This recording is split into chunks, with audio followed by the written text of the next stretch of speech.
Channel को share करें, subscribe करें, नए पोस्ट पाने के लिए बेल आइकन दबाएं। धन्यवाद। ॐ नीलाञ्जनसमाभासं रविपुत्रं यमाग्रजं छायामार्तण्डसम्भुतं तं नमामि शनैश्चरम्। सिद्ध मंत्र तंत्र पर आपका स्वागत है। एक राजा था, धनवान, शक्तिशाली, सब कुछ था उसके पास। लेकिन जैसे ही शनि की 7.5 शुरू हुई, राज्य गया, धन गया, परिवार बिखर गया। वही राजा जंगल में भटकता रहा। यह कहानी किसी एक राजा की नहीं, यह हर उस इंसान की कहानी है जिसने शनिदेव को नज़रअंदाज किया। लेकिन उसी जंगल में एक साधु मिला जिसने उस राजा को एक मंत्र दिया, सिर्फ एक मंत्र, और 7 शनिवार बाद उसका भाग्य पलट गया। वह मंत्र आज हम आपको देने जा रहे हैं। शनिदेव क्रूर नहीं है, वे परीक्षक है। जो साधक उनकी शरण में जाता है, शनि उसे तोड़ते नहीं, तराशते हैं। सोना आग में जलकर ही कुंदन बनता है, और शनि वह आग है जो आपको कुंदन बनाती है। लेकिन एक रहस्य है, शनिदेव के 2 रूप है। एक रूप वह जो दंड देता है, दूसरा रूप वह जो अपने भक्त पर इतनी कृपा बरसाता है कि शत्रु भी मित्र बन जाते हैं, दरिद्रता वैभव में बदल जाती है। यह दूसरा रूप तभी प्रकट होता है जब साधक सही मंत्र से, सही विधि से उनकी उपासना करे। आज जो मंत्र हम दे रहे हैं, यह वह मंत्र है जो शनि के उस दूसरे रूप को जागृत करता है। साधना विधि: शनिवार को सूर्योदय से पहले उठे, स्नान करके काले या नीले वस्त्र धारण करे, पश्चिम दिशा की ओर मुख करके बैठे, काले तिल, सरसों का तेल, नीले पुष्प और उड़द अर्पित करे, सरसों के तेल का दीपक जलाए, काले हकीक की माला हाथ में ले, मन में शनिदेव का ध्यान करे और एक निश्चित मनोकामना लेकर इस मंत्र का 108 बार जप करे। लगातार 7 शनिवार यह साधना करे। शनिदेव स्वयं आपके रक्षक बन जाएंगे। यह सनातन धर्म का वह अमृत ज्ञान है जो हमारे ऋषि मुनियों ने हजारों वर्षों की तपस्या से अर्जित किया, और आज यह आप तक पहुंच रहा है। इस मंत्र को श्रद्धा और पूर्ण विश्वास के साथ जपे, भगवान की कृपा अवश्य बरसेगी। जय सनातन, जय नाथ आदेश। ॐ नीलाञ्जनसमाभासं रविपुत्रं यमाग्रजं छायामार्तण्डसम्भुतं तं नमामि शनैश्चरम्। ॐ नीलाञ्जनसमाभासं रविपुत्रं यमाग्रजं छायामार्तण्डसम्भुतं तं नमामि शनैश्चरम्। ॐ नीलाञ्जनसमाभासं रविपुत्रं यमाग्रजं छायामार्तण्डसम्भुतं तं नमामि शनैश्चरम्। ॐ नीलाञ्जनसमाभासं रविपुत्रं यमाग्रजं छायामार्तण्डसम्भुतं तं नमामि शनैश्चरम्। ॐ नीलाञ्जनसमाभासं रविपुत्रं यमाग्रजं छायामार्तण्डसम्भुतं तं नमामि शनैश्चरम्। ॐ नीलाञ्जनसमाभासं रविपुत्रं यमाग्रजं छायामार्तण्डसम्भुतं तं नमामि शनैश्चरम्। ॐ नीलाञ्जनसमाभासं रविपुत्रं यमाग्रजं छायामार्तण्डसम्भुतं तं नमामि शनैश्चरम्। ॐ नीलाञ्जनसमाभासं रविपुत्रं यमाग्रजं छायामार्तण्डसम्भुतं तं नमामि शनैश्चरम्। ॐ नीलाञ्जनसमाभासं रविपुत्रं यमाग्रजं छायामार्तण्डसम्भुतं तं नमामि शनैश्चरम्। ॐ नीलाञ्जनसमाभासं रविपुत्रं यमाग्रजं छायामार्तण्डसम्भुतं तं नमामि शनैश्चरम्। ॐ नीलाञ्जनसमाभासं रविपुत्रं यमाग्रजं छायामार्तण्डसम्भुतं तं नमामि शनैश्चरम्। ॐ नीलाञ्जनसमाभासं रविपुत्रं यमाग्रजं छायामार्तण्डसम्भुतं तं नमामि शनैश्चरम्। ॐ नीलाञ्जनसमाभासं रविपुत्रं यमाग्रजं छायामार्तण्डसम्भुतं तं नमामि शनैश्चरम्। ॐ नीलाञ्जनसमाभासं रविपुत्रं यमाग्रजं छायामार्तण्डसम्भुतं तं नमामि शनैश्चरम्। ॐ नीलाञ्जनसमाभासं रविपुत्रं यमाग्रजं छायामार्तण्डसम्भुतं तं नमामि शनैश्चरम्। ॐ नीलाञ्जनसमाभासं रविपुत्रं यमाग्रजं छायामार्तण्डसम्भुतं तं नमामि शनैश्चरम्। ॐ नीलाञ्जनसमाभासं रविपुत्रं यमाग्रजं छायामार्तण्डसम्भुतं तं नमामि शनैश्चरम्। ॐ नीलाञ्जनसमाभासं रविपुत्रं यमाग्रजं छायामार्तण्डसम्भुतं तं नमामि शनैश्चरम्। ॐ नीलाञ्जनसमाभासं रविपुत्रं यमाग्रजं छायामार्तण्डसम्भुतं तं नमामि शनैश्चरम्। ॐ नीलाञ्जनसमाभासं रविपुत्रं यमाग्रजं छायामार्तण्डसम्भुतं तं नमामि शनैश्चरम्। ॐ नीलाञ्जनसमाभासं रविपुत्रं यमाग्रजं छायामार्तण्डसम्भुतं तं नमामि शनैश्चरम्। ॐ नीलाञ्जनसमाभासं रविपुत्रं यमाग्रजं छायामार्तण्डसम्भुतं तं नमामि शनैश्चरम्।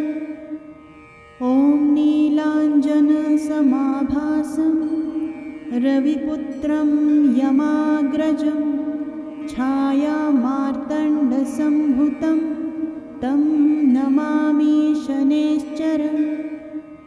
ॐ नीलाञ्जनसमाभासं रविपुत्रं यमाग्रजं छायामार्तण्डसम्भुतं तं नमामि शनैश्चरम्। ॐ नीलाञ्जनसमाभासं रविपुत्रं यमाग्रजं छायामार्तण्डसम्भुतं तं नमामि शनैश्चरम्।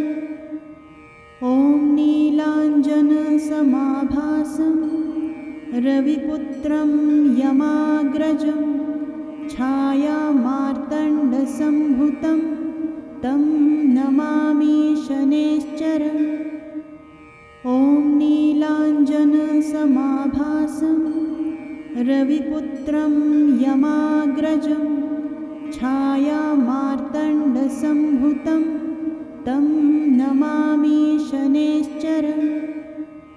ॐ नीलाञ्जनसमाभासं रविपुत्रं यमाग्रजं छायामार्तण्डसम्भुतं तं नमामि शनैश्चरम्।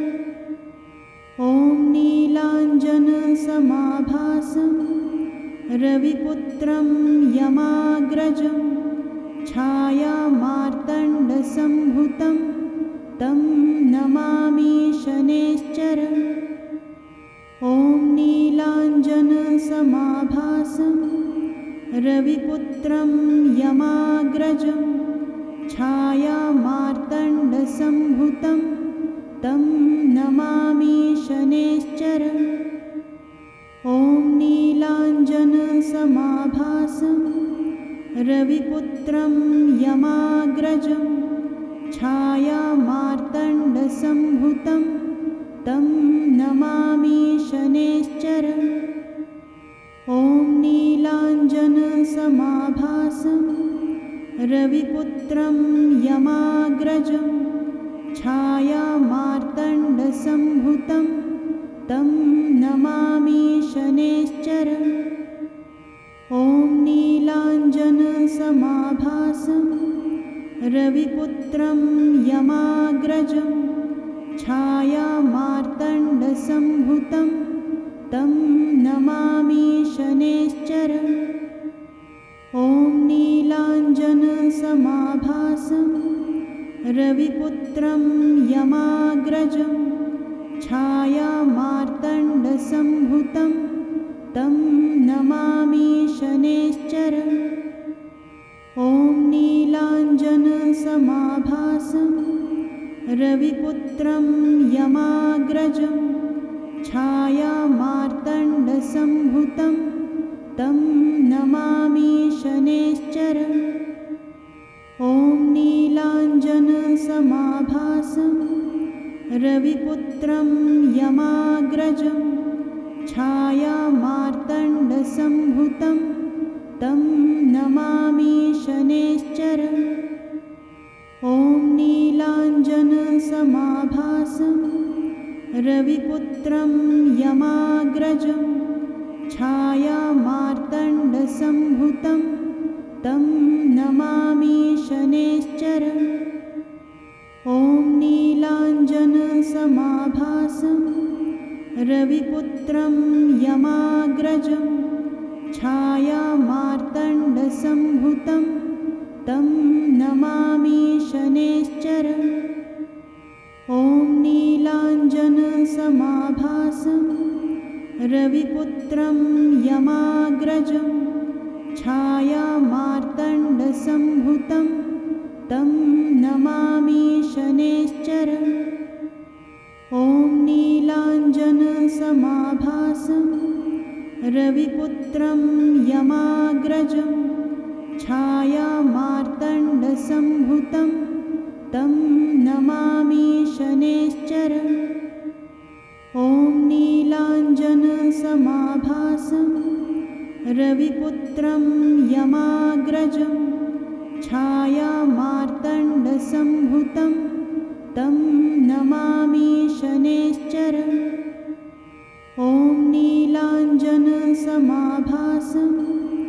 रविपुत्रं यमाग्रजं छायामार्तण्डसम्भुतं तं नमामि शनैश्चरम्। ॐ नीलाञ्जनसमाभासं रविपुत्रं यमाग्रजं छायामार्तण्डसम्भुतं तं नमामि शनैश्चरम्। ॐ नीलाञ्जनसमाभासं रविपुत्रं यमाग्रजं छायामार्तण्डसम्भुतं तं नमामि शनैश्चरम्। ॐ नीलाञ्जनसमाभासं रविपुत्रं यमाग्रजं छायामार्तण्डसम्भुतं तं नमामि शनैश्चरम्। ॐ नीलाञ्जनसमाभासं रविपुत्रं यमाग्रजं छायामार्तण्डसम्भुतं तं नमामि शनैश्चरम्। ॐ नीलाञ्जनसमाभासं रविपुत्रं यमाग्रजं छायामार्तण्डसम्भुतं तं नमामि शनैश्चरम्। ॐ नीलाञ्जनसमाभासं रविपुत्रं यमाग्रजं छायामार्तण्डसम्भुतं तं नमामि शनैश्चरम्। ॐ नीलाञ्जनसमाभासं रविपुत्रं यमाग्रजं छायामार्तण्डसम्भुतं तं नमामि शनैश्चरम्। ॐ नीलाञ्जनसमाभासं रविपुत्रं यमाग्रजं छायामार्तण्डसम्भुतं तं नमामि शनैश्चरम्। ॐ नीलाञ्जनसमाभासं रविपुत्रं यमाग्रजं छायामार्तण्डसम्भुतं तं नमामि शनैश्चरम्। ॐ नीलाञ्जनसमाभासं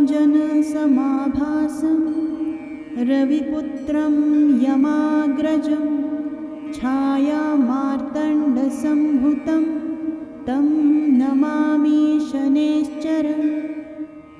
ॐ नीलाञ्जनसमाभासं रविपुत्रं यमाग्रजं छायामार्तण्डसम्भुतं तं नमामि शनैश्चरम्। ॐ नीलाञ्जनसमाभासं रविपुत्रं यमाग्रजं छायामार्तण्डसम्भुतं तं नमामि शनैश्चरम्। ॐ नीलाञ्जनसमाभासं रविपुत्रं यमाग्रजं छायामार्तण्डसम्भुतं तं नमामि शनैश्चरम्। ॐ नीलाञ्जनसमाभासं रविपुत्रं यमाग्रजं छायामार्तण्डसम्भुतं तं नमामि शनैश्चरम्। ॐ नीलाञ्जनसमाभासं रविपुत्रं यमाग्रजं छायामार्तण्डसम्भुतं तं नमामि शनैश्चरम्। ॐ नीलाञ्जनसमाभासं रविपुत्रं यमाग्रजं छायामार्तण्डसम्भुतं तं नमामि शनैश्चरम्। ॐ नीलाञ्जनसमाभासं रविपुत्रं यमाग्रजं छायामार्तण्डसम्भुतं तं नमामि शनैश्चरम्। ॐ नीलाञ्जनसमाभासं रविपुत्रं यमाग्रजं छायामार्तण्डसम्भुतं तं नमामि शनैश्चरम्।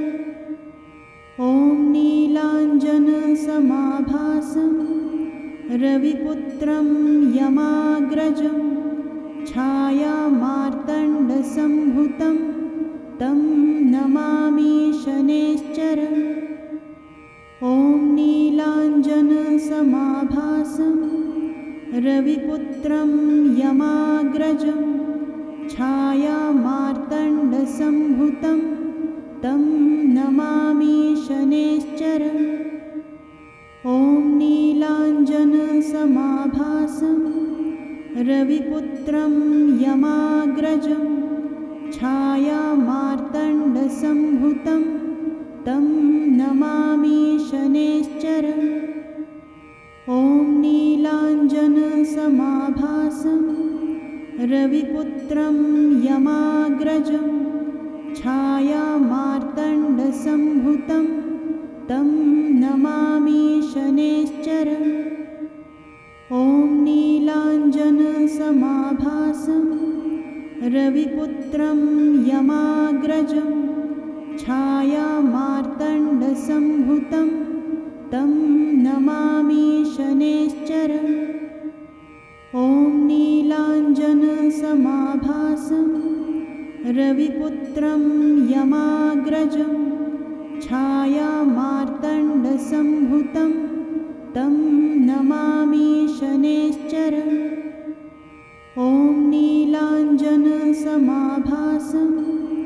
रविपुत्रं यमाग्रजं छायामार्तण्डसम्भुतं तं नमामि शनैश्चरम् ॐ नीलाञ्जनसमाभासं रविपुत्रं यमाग्रजं छायामार्तण्डसम्भुतं तं नमामि शनैश्चरम् ॐ नीलाञ्जनसमाभासं रविपुत्रं यमाग्रजं छायामार्तण्डसम्भुतं तं नमामि शनैश्चरम् ॐ नीलाञ्जनसमाभासं रविपुत्रं यमाग्रजं छायामार्तण्डसम्भुतं तं नमामि शनैश्चरम् ॐ नीलाञ्जनसमाभासं रविपुत्रं यमाग्रजं छायामार्तण्डसम्भुतं तं नमामि शनैश्चरम् ॐ नीलाञ्जनसमाभासं रविपुत्रं यमाग्रजं छायामार्तण्डसम्भुतं तं नमामि शनैश्चरम् ॐ नीलाञ्जनसमाभासं रविपुत्रं यमाग्रजं छायामार्तण्डसम्भुतं तं नमामि शनैश्चरम् ॐ नीलाञ्जनसमाभासं रविपुत्रं यमाग्रजं छायामार्तण्डसम्भुतं तं नमामि शनैश्चरम् ॐ नीलाञ्जनसमाभासं रविपुत्रं यमाग्रजं छायामार्तण्डसम्भुतं तं नमामि शनैश्चरम् ॐ नीलाञ्जनसमाभासं रविपुत्रं यमाग्रजं छायामार्तण्डसम्भुतं तं नमामि शनैश्चरम् ॐ नीलाञ्जनसमाभासं रविपुत्रं यमाग्रजं छायामार्तण्डसम्भुतं तं नमामि शनैश्चरम् ॐ नीलाञ्जनसमाभासं रविपुत्रं यमाग्रजं छायामार्तण्डसम्भुतं तं नमामि शनैश्चरम् ॐ नीलाञ्जनसमाभासं रविपुत्रं यमाग्रजं छायामार्तण्डसम्भुतं तं नमामि शनैश्चरम् ॐ नीलाञ्जनसमाभासं रविपुत्रं यमाग्रजं छायामार्तण्डसम्भुतं तं नमामि शनैश्चरम् ॐ नीलाञ्जनसमाभासं रविपुत्रं यमाग्रजं छायामार्तण्डसम्भुतं तं नमामि शनैश्चरम् ॐ नीलाञ्जनसमाभासं रविपुत्रं यमाग्रजं छायामार्तण्डसम्भुतं तं नमामि शनैश्चरम् ॐ नीलाञ्जनसमाभासं रविपुत्रं यमाग्रजं छायामार्तण्डसम्भुतं तं नमामि शनैश्चरम् ॐ नीलाञ्जनसमाभासं रविपुत्रं यमाग्रजं छायामार्तण्डसम्भुतं तं नमामि शनैश्चरम्। ॐ नीलाञ्जनसमाभासं रविपुत्रं यमाग्रजं छायामार्तण्डसम्भुतं तं नमामि शनैश्चरम्। ॐ नीलाञ्जनसमाभासं रविपुत्रं यमाग्रजं छायामार्तण्डसम्भुतं तं नमामि शनैश्चरम्। ॐ नीलाञ्जनसमाभासं रविपुत्रं यमाग्रजं छायामार्तण्डसम्भुतं तं नमामि शनैश्चरम्। ॐ नीलाञ्जनसमाभासं रविपुत्रं यमाग्रजं छायामार्तण्डसम्भुतं तं नमामि शनैश्चरम्। ॐ नीलाञ्जनसमाभासं रविपुत्रं यमाग्रजं छायामार्तण्डसम्भुतं तं नमामि शनैश्चरम्। ॐ नीलाञ्जनसमाभासं रविपुत्रं यमाग्रजं छायामार्तण्डसम्भुतं तं नमामि शनैश्चरम्। ॐ नीलाञ्जनसमाभासं रविपुत्रं यमाग्रजं छायामार्तण्डसम्भुतं तं नमामि शनैश्चरम्। ॐ नीलाञ्जनसमाभासं रविपुत्रं यमाग्रजं छायामार्तण्डसम्भुतं तं नमामि शनैश्चरम्। ॐ नीलाञ्जनसमाभासं रविपुत्रं यमाग्रजं छायामार्तण्डसम्भुतं तं नमामि शनैश्चरम्। ॐ नीलाञ्जनसमाभासं रविपुत्रं यमाग्रजं छायामार्तण्डसम्भुतं तं नमामि शनैश्चरम्। ॐ नीलाञ्जनसमाभासं रविपुत्रं यमाग्रजं छायामार्तण्डसम्भुतं तं नमामि शनैश्चरम्। ॐ नीलाञ्जनसमाभासं रविपुत्रं यमाग्रजं छायामार्तण्डसम्भुतं तं नमामि शनैश्चरम्। ॐ नीलाञ्जनसमाभासं रविपुत्रं यमाग्रजं छायामार्तण्डसम्भुतं तं नमामि शनैश्चरम्। ॐ नीलाञ्जनसमाभासं रविपुत्रं यमाग्रजं छायामार्तण्डसम्भुतं तं नमामि शनैश्चरम्।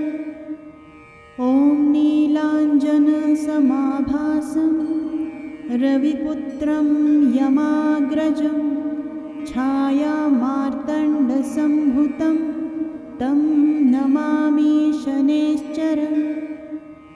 ॐ नीलाञ्जनसमाभासं रविपुत्रं यमाग्रजं छायामार्तण्डसम्भुतं तं नमामि शनैश्चरम्।